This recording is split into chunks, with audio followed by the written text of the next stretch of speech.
नमो नमः मित्राणी, welcome to जीवन उत्सव सेलिब्रेशन ऑफ लाइफ। हमारी पहली पेशकश है किस्से मेरे अनुभवों के। These are personal experiences of Kishan ji Sharma, who was with Vivid Bharati for 27 years, and he is going to share these in conversation with Shubhangi Rayalu. So आइए इसका आनंद लीजिए।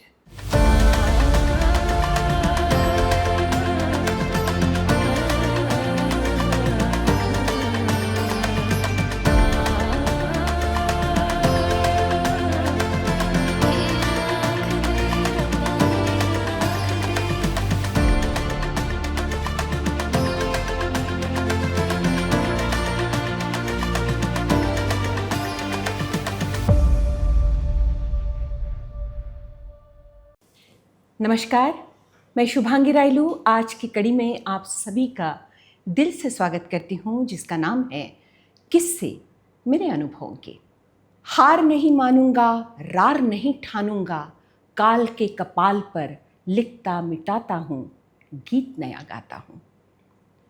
आज बात होगी एक ऐसे कद्दावर नेता की जिनकी राजनीति में भी कविता का विस्मय था और कविता में भी राष्ट्र का स्वाभिमान था। उन्हें सुनना मानो शब्दों के एक महासागर से गुजरने जैसा था। भारत के बेहद लाडले प्रधानमंत्री आदरणीय अटल बिहारी वाजपेयी जी, भारतीय लोकतंत्र की वो आवाज, वो बुलंद आवाज जो संसद से लेकर सड़क तक समान रूप में गूंजती थी। जी हाँ, आज हमारे साथ है भारतीय प्रसारण जगत की बुलंद आवाज आदरणीय किशन शर्मा जी। किशन जी, आपका बहुत बहुत स्वागत है। धन्यवाद। और यकीन जानिए कि जब कभी हम आदरणीय अटल जी का नाम लेते हैं जी, तो आज भी हमारे सामने वो अटल मुद्रा और वो उंगली उठाकर उनकी बात करने की शैली याद आ जाती हैं जी। और आज बड़ा ही अच्छा विषय है, हमारे दर्शक भी ज़रूर उसे पसंद करेंगे जो आज हमने चुना है। आप पूरे रूम में पोस्ट कार्ड्स और अंतर्देशीय के बीच में जी एक जगह पे बैठे रहते मैं थे। नजर ही नहीं आता था। जी। तो इसलिए मैं आपसे पूछना चाहूँगी कि आप ब्रॉडकास्टिंग की दुनिया में मसरूफ़ थे और आदरणीय अटल जी राजनीति में, ऐसे में आपका संपर्क पहली बार उनके साथ कैसे हुआ? शुभांगी जी, एक अजीब इत्तेफाक था। अच्छा। वैसे मैं अटल जी के साथ ट्रैवल कर चुका था पहले, अच्छा। लेकिन मैं नाम से जानता था, कभी मुलाकात नहीं हुई थी और वो तो मुझे जानते ही नहीं थे, सवाल ही नहीं है। उनका नागपुर आना हुआ। अच्छा। और मैं उस समय नागपुर में था।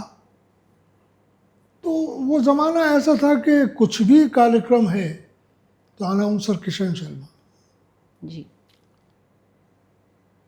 तो वहाँ भी मुझे बुलाया गया। वो मेरे ख्याल से भारतीय जनसंघ का या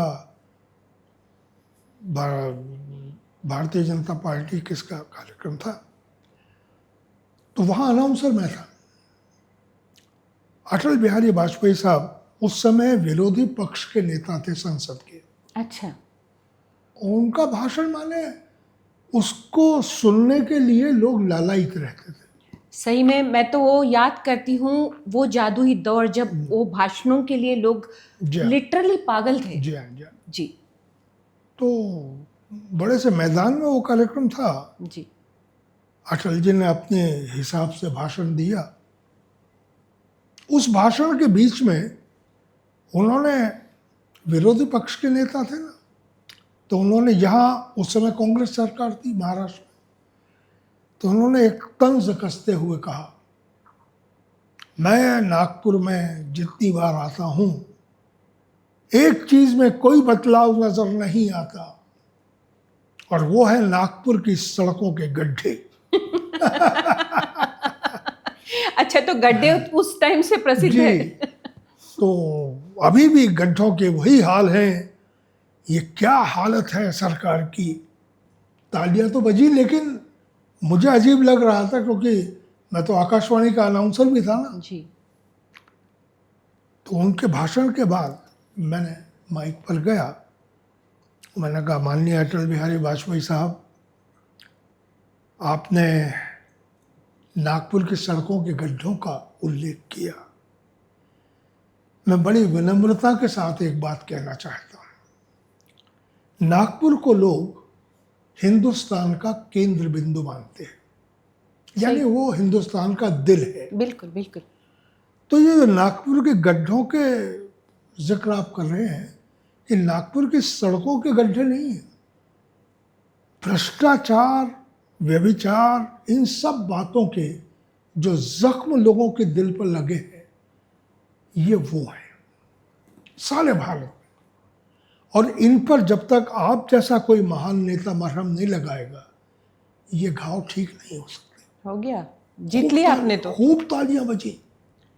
अटल जी मेरी तरफ ऐसे देखते रहे और फिर इशारा करके बोले, माइक पर आए, ये जो किशन शर्मा है, इसने शब्दों में बात को बदल दिया, क्या? लेकिन बहुत सुंदर बात कही है कि नागपुर की सड़कों के गड्ढे नहीं हैं, भारत के जनता के दिल में लगे हुए घाव है। ठीक है, मैं इन घावों पर मरहम लगाऊंगा। वाह वाह। खूब तालियां बजी। उसके बाद कार्यक्रम के बाद भोजन था। अच्छा। तो अब ये बड़े बड़े नेता लोग, मैं तो दूर किनारे में खड़ा था। अटल जी ने मुझे बुलवाया। व्यास जी यहाँ के नेता थे, अच्छा। वो मुझे बुलाने आए, बोले साहब बुला रहे। मैं गया, हाथ में प्लेट, गया वैसे ही। अच्छा बोलते हो? और क्या चाहिए आपको? मैं तो कुछ कहने लायक ही नहीं रहा। सही। मैं, सर आप तो, आपसे सीखा है बोलना। अच्छा अच्छा अच्छा अच्छा, अच्छा किया तुमने। एक मुझे चीज़ याद दिला दी है कि मुझे क्या क्या काम करना है, मैं करूँगा। मुझे तो लगा बात खत्म हो गई, जी। लेकिन उनके दिमाग में मैं कहीं बैठा हुआ था। अच्छा। बाद में ऐसा कुछ परिवर्तन आया कि वो विपक्ष के नेता से पक्ष के नेता हो गए। क्या बात। और आप उनके पक्ष में चले गए। वो प्रधानमंत्री बन गए। आपने बोला कि विपक्ष से पक्ष में आ गए, जी तो क्या अटल जी जब प्रधानमंत्री बने जी। तब भी आपका उनसे राब्ता रहा? मैं तो भूल चुका था उस घटना को, और अब वो प्रधानमंत्री हो गए थे, लेकिन उनके दिमाग में मैं कहीं बैठा हुआ था। जी।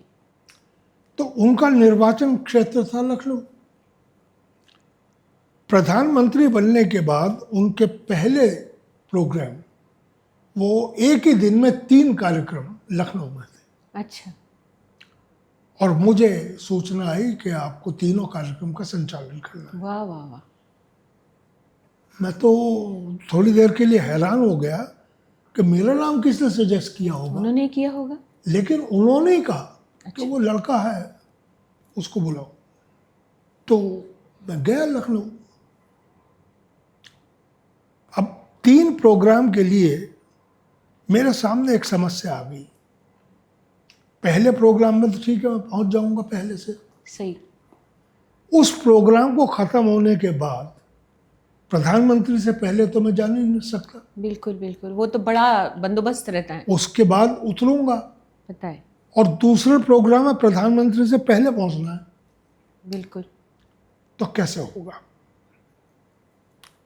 तो मैंने उस समय पुलिस विभाग के मुखिया स्टेट के होते थे, वो इंस्पेक्टर जनरल होते थे, जी। आईजी। आईजी। अब तो क्या क्या होते हैं डीजी, और कितने डीजी। आईजी को मैंने एक दिन पहले मैं पहुंच गया था, तो मैं उनसे मिला। मैंने कहा भाई एक मुझे सलाह दीजिए, मेरे सामने ये मुश्किल है कि समय के अंदर रहते हुए प्रोटोकॉल भी नहीं तोड़ना है, आपके सिक्योरिटी अरेंजमेंट भी नहीं टूटने चाहिए, तो मैं बाद में उतर के पहले कैसे पहुंचूंगा? सही। तो वो भी सोचने लगे। फिर मैंने कहा एक काम हो सकता है, साथ में जाए। मेरे साथ एक ऐसी गाड़ी दीजिए मुझे जिस पे लाल बत्ती लगी हो। हालांकि मैं उसका अधिकारी नहीं, लेकिन आज स्पेशल आप ऐसा कर दीजिए। जी, वो स्टेज के पीछे भी आ सकती हैं। मैं अटल जी के बाद चलूंगा, वो गाड़ी ओवरटेक करके जाएगी, लाल बत्ती है तो कोई रोकेगा नहीं, राइट। और मैं पहले पहुंच जाऊंगा। और मैंने कहा अटल जी की गाड़ी कौन चलाएगा? तो उन्होंने कहा सर वो डीआईजी रैंक का ऑफिसर होगा, और आपको भी हम डीआईजी रैंक का ऑफिसर दे देंगे, तो लाल बत्ती लगाने में कोई दिक्कत नहीं आएगी। सही। तो मैंने कहा उनका जो ड्राइवर रहेगा डीआईजी, उसको मेरा जरा बुलवाइए। वो आए, कोई सिंह साहब थे। मैं सिंह साहब, आप बहुत बड़े ऑफिसर हैं और प्रधानमंत्री की गाड़ी चलाएंगे, लेकिन प्रधानमंत्री के कार्यक्रम को चलाने वाला मैं हूं, तो मैं आपको प्रार्थना भी कर रहा हूं और आदेश भी दे रहा हूं, आप 40 की स्पीड से ज्यादा नहीं चलेंगे, और मेरी गाड़ी आपको ओवरटेक करेगी 2 बार, अच्छा। पहले कार्यक्रम के बाद और दूसरे कार्यक्रम के बाद। अच्छा। आप बिल्कुल ध्यान नहीं देना, उसमें मैं जाऊंगा। अच्छा। आप 40 से ऊपर बढ़े तो मैं आपको गोली मार दूंगा। क्या रुतबा रहा होगा आपका, बाप रे सब बाप। लोग हंसे खूब। मैंने कहा यार इतनी मेहरबानी करो। बोले सर हो गया, आपने कह दिया, बस हो जाएगा, हम आपकी मुश्किल समझ रहे हैं। जी। तो वही हुआ, पहला कार्यक्रम हुआ, मैं उनके बाद उतरा, उनकी गाड़ी गई, तब गाड़ी में बैठा बिल्कुल। और उनको ओवरटेक करके निकल गया, उनसे पहले पहुंच गया, माइक पे खड़ा। दूसरा कार्यक्रम हुआ, फिर वैसे ही मैं उनके बाद उतरा, तीसरे कार्यक्रम के लिए भागा। तीसरे कार्यक्रम में संगीत कार्यक्रम भी रखा गया था, अच्छा। तो एक अलग मंच बना था, उस पर जाने माने गीतकार, संगीतकार और गायक रविंद्र जैन, अच्छा। उनकी पूरी टीम, और इधर प्रधानमंत्री जी और बाकी बड़े बड़े नेताओं का दूसरा मंच, ये आमने सामने मंच थे।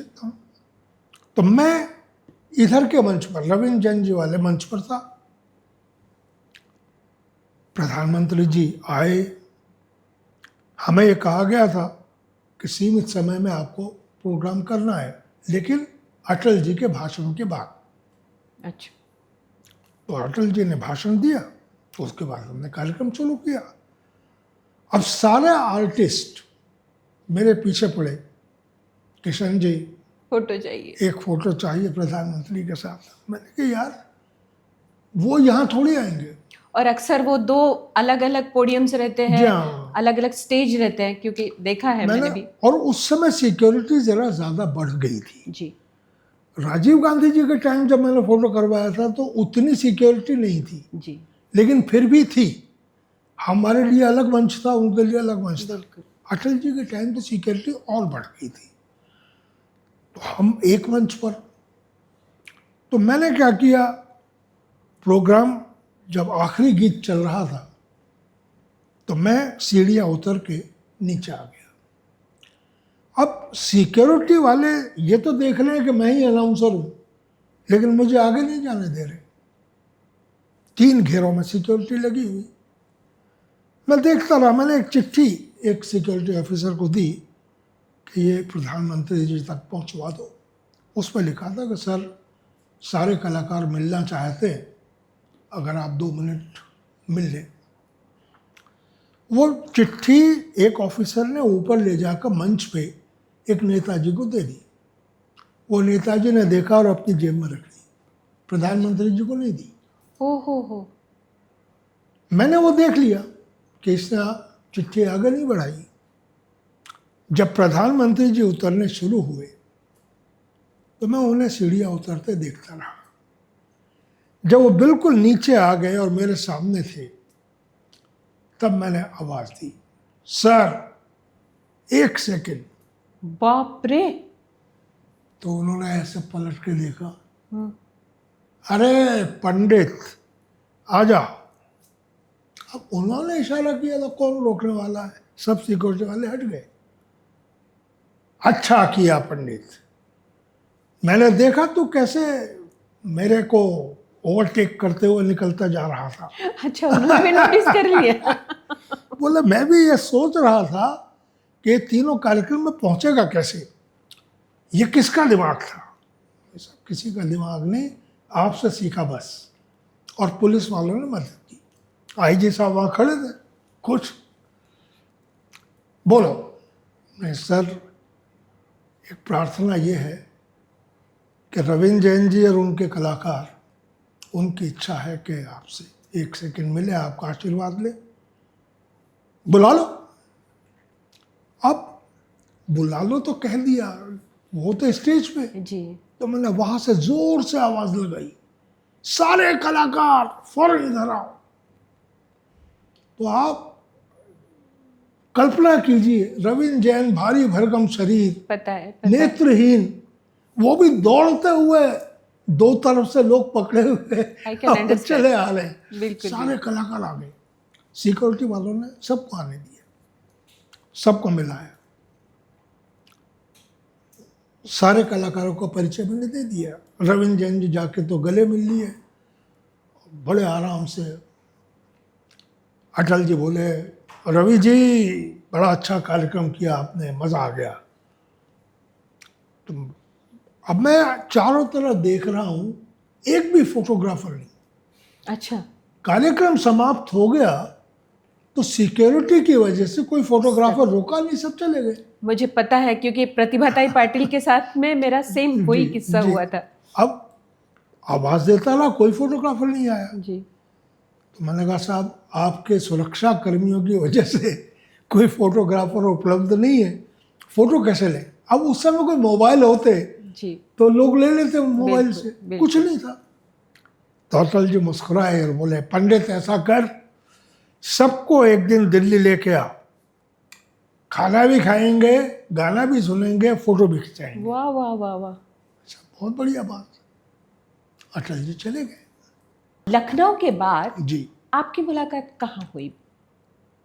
लखनऊ के बाद अटल जी से मुलाकात हुई मुंबई में, षणमुखानंद हॉल में कार्यक्रम था। महाराष्ट्र के राज्यपाल महोदय, मुख्यमंत्री महोदय, सब बड़े बड़े नेता एंड पब्लिक, अटल जी का नाम माने भीड़ को इकट्ठा करना, जी। सब तड़पते थे उनको सुनने दीवाने के थे लिए। ना जी हाँ। उनके सुनने के लिए। तो षणमुखानंद हॉल तो बहुत छोटा पड़ गया, हम लोगों का वहाँ प्रोग्राम। अच्छा। कहा गया था कि भाई अटल जी के भाषण के पहले या बाद में आधा घंटे का कहीं समय मिलेगा। तो बाद में मालूम पड़ा कि आपको पहले ही प्रोग्राम करना है। अच्छा। तो 1 घंटे का प्रोग्राम कर दीजिए, फिर अटल जी का भाषण होगा, तो उन्हें जितनी देर बोलना है बोलेंगे। हम लोग 1 दिन पहले दिल्ली में थे, वहाँ एक प्रोग्राम करके आ रहे थे, दिल्ली से बॉम्बे की फ्लाइट। हम सारे कलाकार सुबह की फ्लाइट में बैठ गए। एंड मौके पर रविंद्र जैन साहब वॉशरूम चले गए और हमें पता नहीं, वो और उनका सेक्रेटरी वो गायब हो गए। हम लोग प्लेन में बैठे हुए, 3-4 बार नाम लेके पुकारा गया। अच्छा। वॉशरूम में स्पीकर नहीं होते तो उनको सुनाई नहीं, और वो अपने धुन में गाते रहते थे जाहिर है। वॉशरूम में तो भी तो उनको पता ही नहीं चला और फाइनली प्लेन उड़ गया। ओहो। जब बॉम्बे पहुंच गए तो सब लोग देख रहे हैं, रविंद्र जैन तो है ही नहीं। हमें लगा प्लेन में बैठे होंगे कहीं, वो है ही नहीं। क्या करें? मैंने कहा षणमुखानंद हॉल तो चलते हैं, सीधा प्रोग्राम करना है। रास्ते भर सोचता रहा कि रविंद्र जैन कहाँ रह गए, क्या हुआ। पर आपको तो पता ही नहीं था वो है या नहीं। है एयरपोर्ट आने के बाद मालूम पड़ा ना कि नहीं है। जी। तो मैंने कहा कुछ नहीं, हॉल तो चलते हैं। हॉल पे जाके सारी व्यवस्था कर दी। बाद में मैसेज आया, अच्छा। पुलिस वालों ने आके बताया कि साहब दिल्ली से एयरपोर्ट से मैसेज आया है कि रविंद्र जैन की फ्लाइट छूट गई है और उन्हें दूसरे प्लेन से कैसे भी भेजा जा रहा है। ओके। तो वो करीब करीब 1 घंटा देरी से आएंगे। चलो कोई बात नहीं, आएंगे तो सही। तो मैंने क्या किया, हॉल के जितने गेटकीपर हैं, मैनेजर हैं, कैंटीन वाले थे, सबको इंस्ट्रक्शन दिए, देखो हम स्टेज पे रहेंगे, रविंद्र जैन आएंगे, वो कार्यक्रम के बीच में आएंगे, उनको खामोशी के साथ बिना आवाज किए पीछे के दरवाजे से लेके आना है, कैंटीन के रास्ते लाना और ग्रीन रूम से विंग में लाके चुपचाप बैठा देना, आवाज नहीं होनी चाहिए, ये ना लगे कि रविंद्र जैन अब आए। वो सब व्यवस्था की, सारे कलाकारों को कहा जरा भी चिंता नहीं करना, ईश्वर है, प्रोग्राम शुरू। तो मैंने क्या किया, आयोजक आए, बोले साहब वो प्रोग्राम कैसे होगा। मैंने कहा करते हैं आराम से, पहले तो हमारे जूनियर गायक गाएंगे, अंत में आखिरी हमारे मुख्य कलाकार आएंगे रविंद्र जैन। तो मैंने सतीश देहरा, दीपमाला, प्रेम प्रकाश दुबे, रचना, रवि जैन और तो अटल जी उस प्रोग्राम में थे। वो आ गए, ओहो। गवर्नर साहब, सीएम साहब सब बैठे हुए हैं, प्रोग्राम शुरू कर दिया। सुहासिनी नांदगांवकर, ये सब कलाकार थे। वादकों का मैंने एज यूजुअल एक धुन बजवाई, सबका परिचय दिया, एक एक करके गायकों को लाता रहा। जब रचना गा रही थी तो उसके बाद रवि जैन को गाना था, उनका एक चेला था रविंद्र जैन का, उसका भी नाम रवि जैन था। उसके बाद सुहासिनी को गाना था, तब तक रविंद्र जैन आ गए। Thank God. करते हुए मैं गया विंग्स में और मैंने कहा दादा किसी को मालूम नहीं है कि आप दिल्ली में अटक गए थे, कुछ बोलना भी नहीं कि मैं अभी अभी आया हूँ, वरना सारी पोल खुल जाएगी। सही। मैं आपको जैसे प्रस्तुत करूँगा आप आइए, आप मुख्य कलाकार हैं, आखिर में ही आएंगे। गुरु पता नहीं क्या हो गया, मैंने जो भी हुआ अभी बाद में बात करेंगे। उसके बाद जब सुहासिनी का गाना होगा तब मैंने कहा कि जैसे हमारी परंपरा है, सब गायक कलाकारों के बाद अब हमारे मुख्य कलाकार, उनको मैं सादर मंच पर प्रस्तुत कर रहा हूँ। देश के महान गीतकार, संगीतकार और गायक पंडित रविंद्र जैन। खूब तालियां बजी और रविंद्र जैन साहब मंच पर आए। तो वो गाने के लिए जा रहे थे। अटल जी ने मेरी तरफ देखा, अरे नमस्ते तो करो भाई। तो मैं रविंद्र जैन को हाथ पकड़ के अटल जी के पास तक लाया। अच्छा। फिर गवर्नर साहब, मुख्यमंत्री जी और अटल जी से मिलाया। अटल जी बोले, रवि बाबू हर जगह मुलाकात हो ही जाती है, वाह वाह वाह।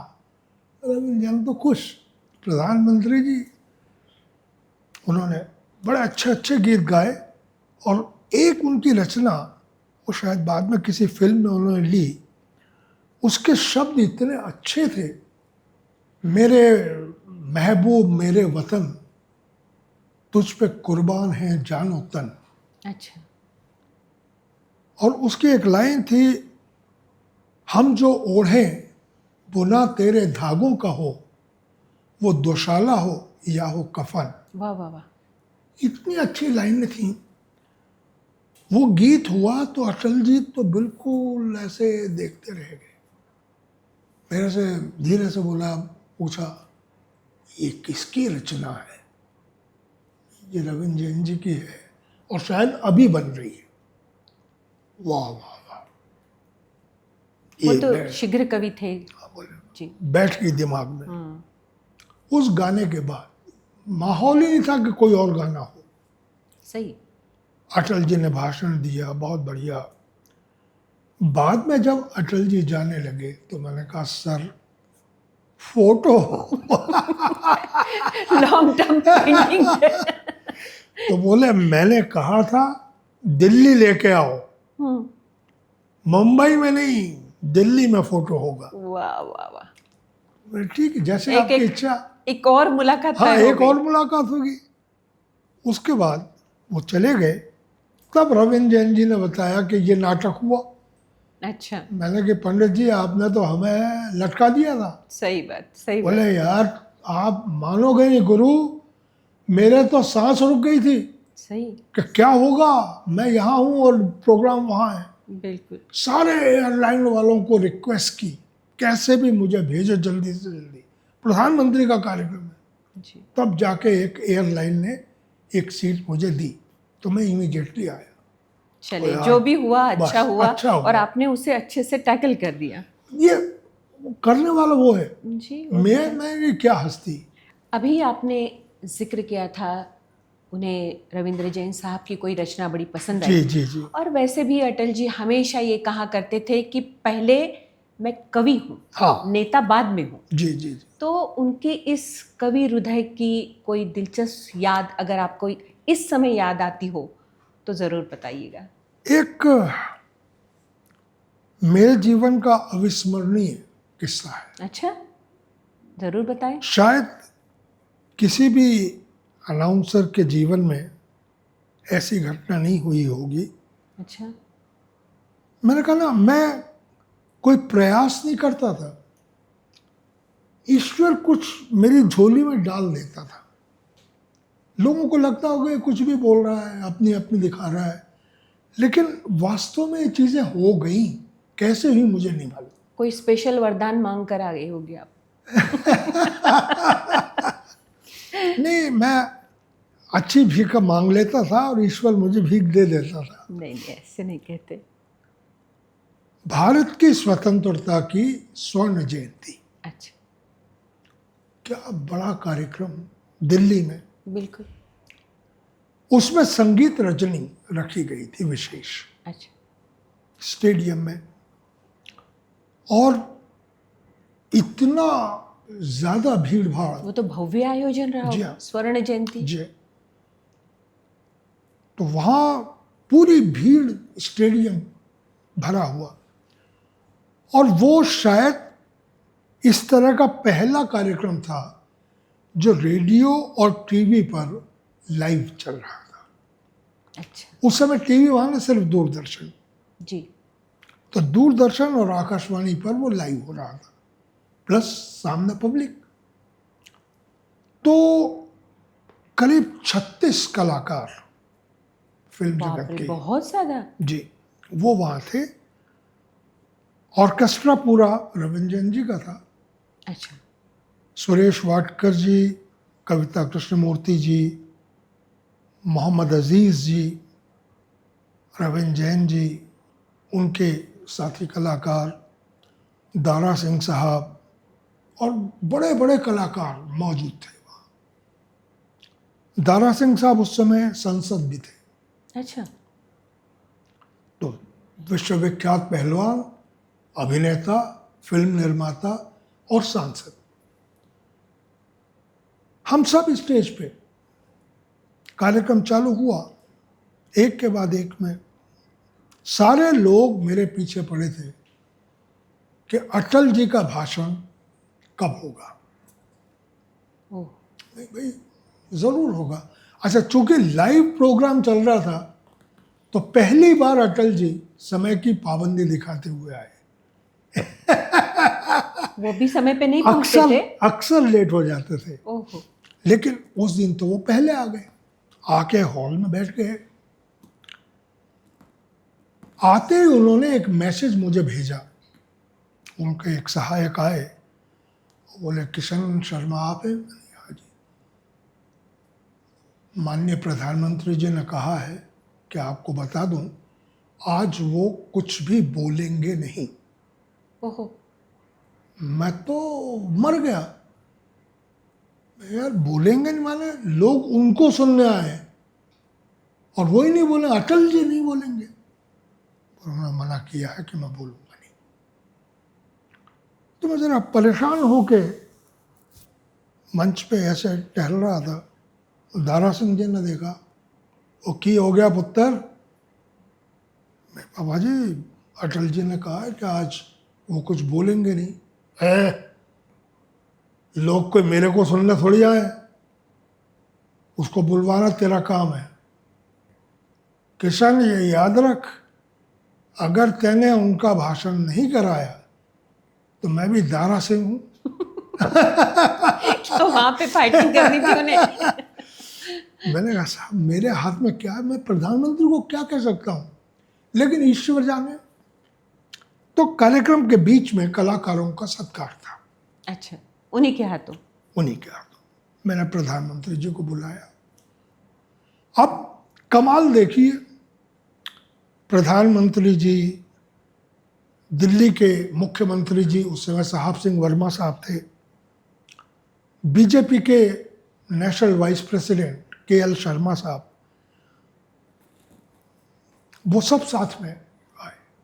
जब मंच पर आए तो साहब सिंह वर्मा साहब, दिल्ली के मुख्यमंत्री, जरा तेज रफ्तार से आके माइक पे खड़े हो गए और कहा, अब देखिए आज भारत के स्वतंत्रता के स्वर्ण जयंती समारोह में भारत के प्रधानमंत्री, देश के लाडले नेता अटल बिहारी वाजपेयी साहब राष्ट्र के नाम संदेश देंगे। हो। अटल जी ने ऐसे देखा,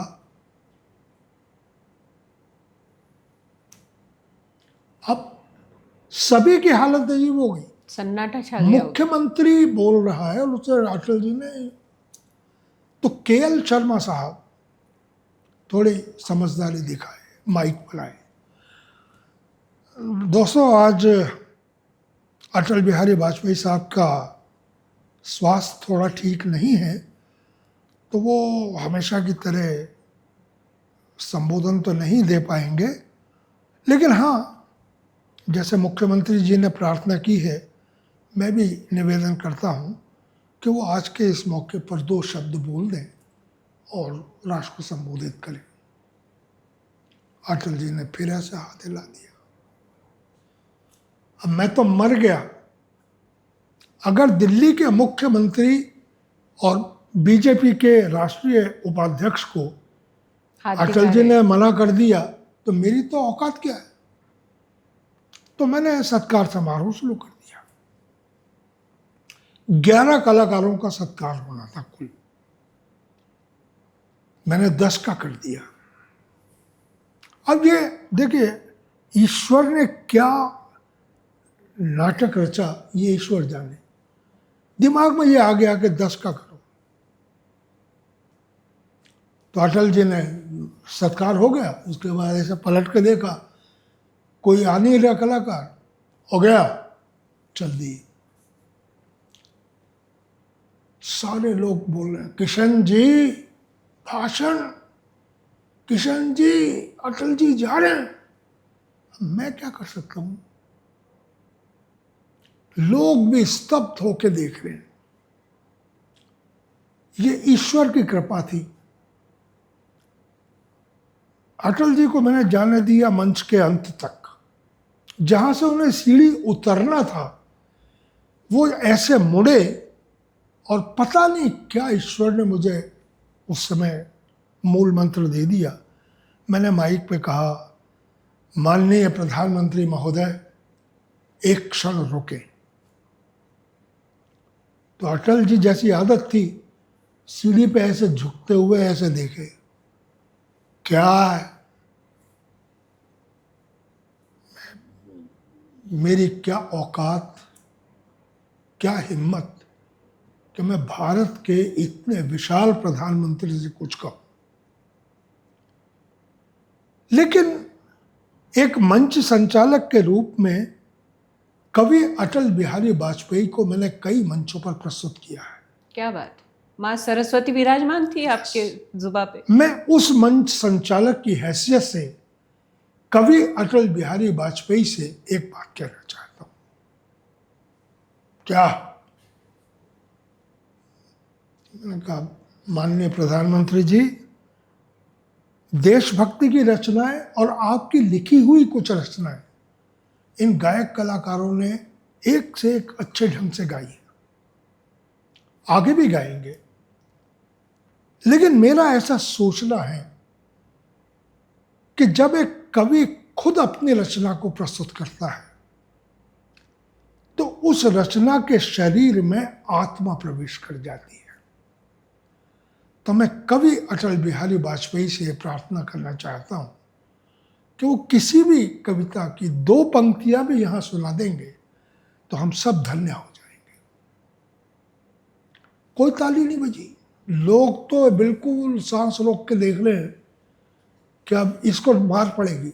सबको मना कर दिया तो अटल जी कुछ क्षण रुके रहे और फिर गर्दन हिलाते हुए मेरी तरफ आने लगे। क्या बात! जैसे ही वो मेरी तरफ आने लगे, पूरे स्टेडियम में तालियां बजनी शुरू हो गई। लोगों को समझ में आ गया कुछ बोलेंगे। बिल्कुल बिल्कुल बिल्कुल। आके मेरे पास मेरे से बोले, माइक दे। माइक दिया। ये जो किशन शर्मा है, आप इसे रेडियो के उद्घोषक के रूप में जानते हो, ये उतना नहीं है। ये शब्दों का जाल बुनना बहुत अच्छा जानता है। वाह वाह! इसने प्रधानमंत्री को छोड़ दिया, कवि को पकड़ दिया। और कवि की एक कमजोरी होती है, कोई कहे कविता सुना बिल्कुल, तो वो कवि ना नहीं करता। उनकी नब्ज ही पकड़ ली आपने। खूब तालियां बजी। ठीक है, मैं आपको 2 पंक्तियां एक कविता की सुनाता हूं जी। जो शायद आपने पहले कभी नहीं सुनी होंगी, अच्छा और जिसका आपने शुरू में जिक्र किया, अच्छा, वो तब हुई काल थी? के कपाल पर। वाह वाह वाह वाह! वो उन्होंने रचना सुनाई, गीत नया गाता हूं। वो गाते गए, सुनाते गए, तालियां बजती गई और 2 पंक्ति की जगह पूरी रचना हो गई। सही में रचना ही ऐसी क्या आज भी रोमांचित हो yes, जाते हैं। अच्छा, मौके पर बिल्कुल सही फिट बैठी, जी बिल्कुल बिल्कुल। खूब तालियां बजती रही।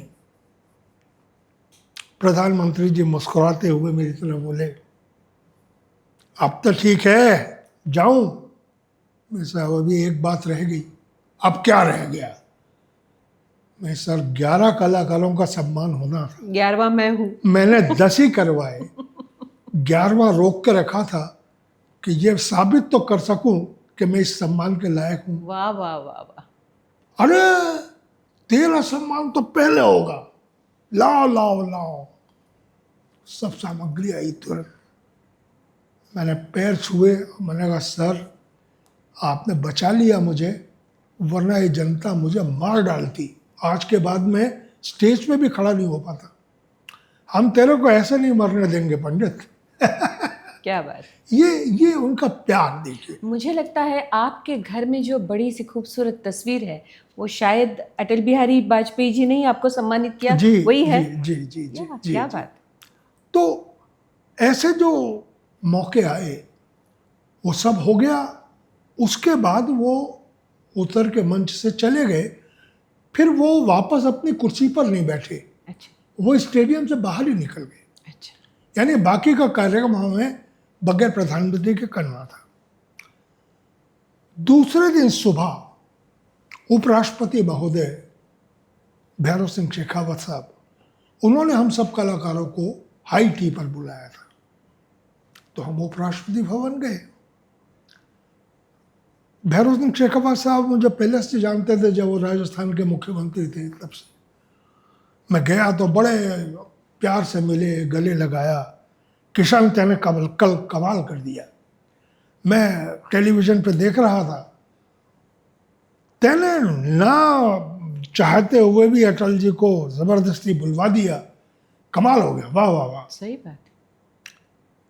लेकिन तुझे मालूम है अटल जी क्यों नहीं भाषण देना चाहते थे? अच्छा। ऐसा मुझे नहीं मालूम। बहुत गंभीर मामला है। कल जब हम स्वतंत्रता की स्वर्ण जयंती मना रहे थे तो हमारे पड़ोसी देश ने हमला कर दिया। ओहो। उससे अटल जी इतने व्यथित हो गए थे कि वो तो कार्यक्रम में भी शायद ना आते। सारी की सारी जिम्मेदारियां सर के ऊपर, लेकिन वो कार्यक्रम में गए और बोले इसलिए नहीं कि वो बोलने में अगर फिर बह गए तो पता नहीं क्या कह जाएंगे। सही सही सही। देश में तहलका मच जाता। लेकिन फिर भी तेने कविता पढ़वा दी, बहुत बड़ा काम किया। सब लोग चाय नाश्ता करके निकल गए। फोटो तो हो गया सारे कलाकारों का मंच पे। उसके बाद हम लोग मुंबई वापस लौट गए। उसके बाद एक ही बार में अटल जी से मिल पाया। अच्छा। और एक बात मैं कहना चाहूंगा यहाँ, वो मुझे कई बार मेरे लेख अखबारों में पढ़ते रहते थे, अच्छा। तो मुझसे कहते थे पंडित तो बड़ा अच्छा लिखता है। वो मुझे पंडित कहने लगे थे। पहले किशन बोलते थे, फिर पंडित कहने लगे। पंडित तो बड़ा अच्छा लिखता है। एक दिन मेरे से बोले, पंडित तू एक पुस्तक बना, तेरे चुने हुए लेख उस पुस्तक में ला। अच्छा। जैसे मैंने मेरी चुनी हुई कविताओं की 51 कविताओं की पुस्तक निकाली है, तू भी अपने चुने हुए लेखों की पुस्तक निकाल। मेरे जीवन काल में वो हो गई पुस्तक, तो मैं ही उसका विमोचन करूंगा। वाह वाह वाह। अब मेरी दिक्कत ये हो गई कि करीब 4,500 लेख मेरे प्रकाशित हो चुके थे। अलग अलग अखबारों पत्रिकाओं में साप्ताहिक स्तंभ चलते थे मेरे उस समय। उनमें से किसे 51 चुने? या 101 लेख निकालना, तो एक एक लेख को कई कई बार देखना पड़ता था। उस चक्कर में समय निकल गया। अच्छा। 2 पुस्तकें बनी, एक में 51 लेख, एक में 50 लेख। क्योंकि मेरे प्रकाशक सुरेंद्र मलिक साहब मेरे से बहुत बुजुर्ग और नेशनल पब्लिशिंग हाउस दिल्ली का वो मानी हुई संस्था, अब वो नेशनल पेपर बैक्स हो गया है। उसके सुरेंद्र मलिक साहब ने कहा कि किशन जी 101 लेखों की एक पुस्तक नहीं होगी, कोई पढ़ेगा नहीं, तो 2 पुस्तकों में 51 और 50 ऐसे कर देते हैं। मैंने कहा आपकी इच्छा है, प्रकाशक आप हो। 2 पुस्तकें उन्होंने कहा बनेंगी। एक तो मेरे जो कॉलम का टाइटल रहता था वो मेरी कलम से, अच्छा। और एक समय के हस्ताक्षर। अच्छा। तो 51 और 50 लेखों की 2 पुस्तकें बनी। वो पुस्तकें प्रकाशित हो गई। अब मेरा दुर्भाग्य कि अटल बिहारी वाजपेयी साहब की तबीयत खराब हुई, और इतनी खराब हो गई कि वो बिस्तर से उठ भी नहीं सकते थे। उनको न बोला जा रहा था, दिमाग काम कर रहा था, कान काम कर रहे थे, आंखें भी काम कर रही थी, लेकिन गला काम नहीं कर रहा था। फिर भी मैं पुस्तकें लेके दिल्ली गया, प्रधानमंत्री निवास गया। सारा स्टाफ जानता था मुझे, उनके सेक्रेटरी लोग, उन्होंने बिठाया मुझे, चाय पिलाई। मैंने कहा भाई माननीय अटल बिहारी वाजपेयी साहब के आदेश के मुताबिक मेरी 2 किताबें आ गई हैं, तो विमोचन तो नहीं लेकिन भेंट तो कर सकता हूँ। तो एक सेक्रेटरी ने अंदर जाके बताया, मेरे से कह दिया कि भाई स्थिति ऐसी है, हो सकता है वो ना मिल पाए। मैं कुछ नहीं, किताब तो दे दूंगा। मैं बाहर बैठा रहा तो सेक्रेटरी आए, बुलाया साहब, मैं गया। बदन भर में नलियां लगी हुई, गले में नली लगी हुई, मुंह पे मास्क लगा हुआ, अटल जी बिस्तर में पड़े। देख के अजीब लगा। जाके मैंने प्रणाम किया, गर्दन हिलाई। सेक्रेटरी ने दोनों किताब दिखाई, ये 2 किताबें छपी हैं। थोड़ी देर चुप रह के वो कुछ ऐसा लगा कि बोलना चाह रहे, बोल नहीं पाए, ऐसा कर रहे। और फिर उनकी आंखों से आंसू निकलने लगे। अरे अरे अरे। तो सेक्रेटरी ने हाथ जोड़ के कहा, शर्मा जी आप बाहर आ जाइए। बाहर आके वो बोले, आप आगे कभी भी आइए, हमसे मिलिए, हमारे साथ चाय पीजिए, बात कीजिए, साहब से मत मिलिएगा, क्योंकि आपको देख के वो कुछ बोलना चाहते हैं, बोल नहीं पा रहे, तो फिर उनके रोना आ जाता है और हमसे वो बर्दाश्त नहीं। भावनाओं का सैलाब पूरा। तो वो उनसे मत मिलिए। मैंने कहा आज के बाद मैं मिलने नहीं आऊँगा, लेकिन ये किताबें समर्पित कर रहा हूँ। वो मेरी बस आखिरी मुलाकात रही अटल बिहारी वाजपेयी साहब से, और दर्द भरी मुलाकात थी।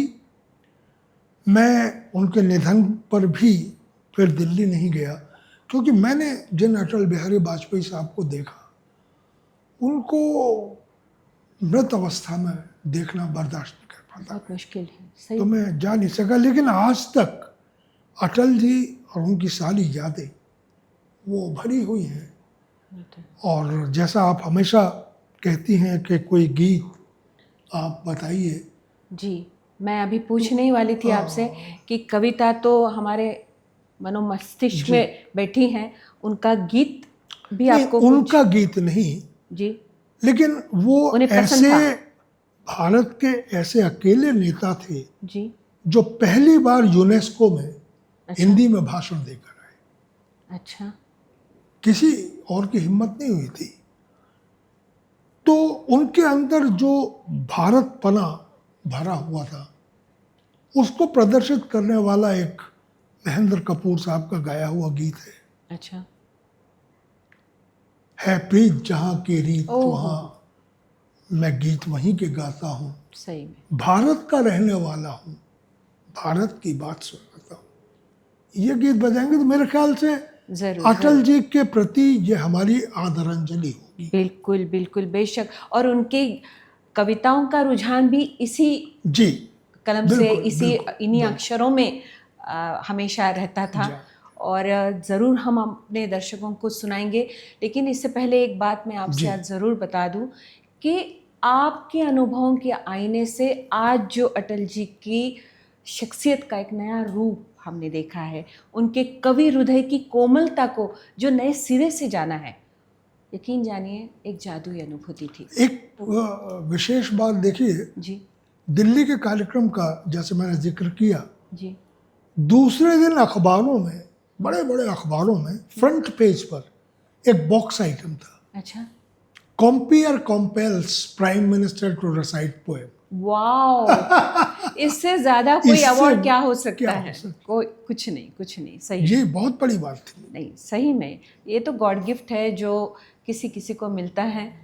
सही में आपसे इन सारे खजानों को सुनते वक्त भी वक्त का पता नहीं चलता और ऐसी बातें पता चलती हैं कि जो आज तक कभी किसी ने सुनी नहीं है। ये अलग ही रूप है, सबके बारे में मैं देखते जा रही हूँ। जी।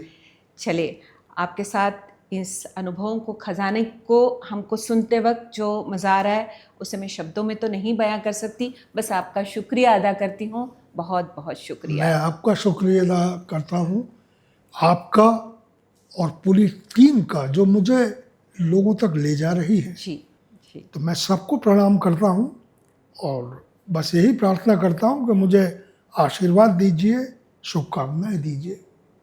जी।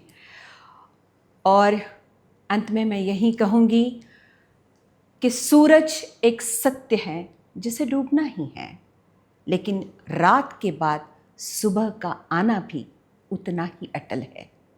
अटल जी के विचार हमारे देश का वो सूरज है जो हमें हमेशा सही राह दिखाता रहेगा। तो इसी के साथ हम आपसे इजाज़त लेते हैं और अगले एपिसोड में एक और नए शख्सियत के अनसुने पहलुओं को लेकर हम आपसे मुखातिब होंगे। तब तक के लिए नमस्कार, अपना ख्याल रखिए, हमसे जुड़े रहिए और अपने राष्ट्र पर गर्व कीजिए। नमस्कार। है प्रीत जहाँ की रीत सदा, है प्रीत जहाँ की रीत सदा, मैं गीत वहाँ के गाता हूँ। भारत का रहने वाला हूँ, भारत की बात सुनाता हूँ। है प्रीत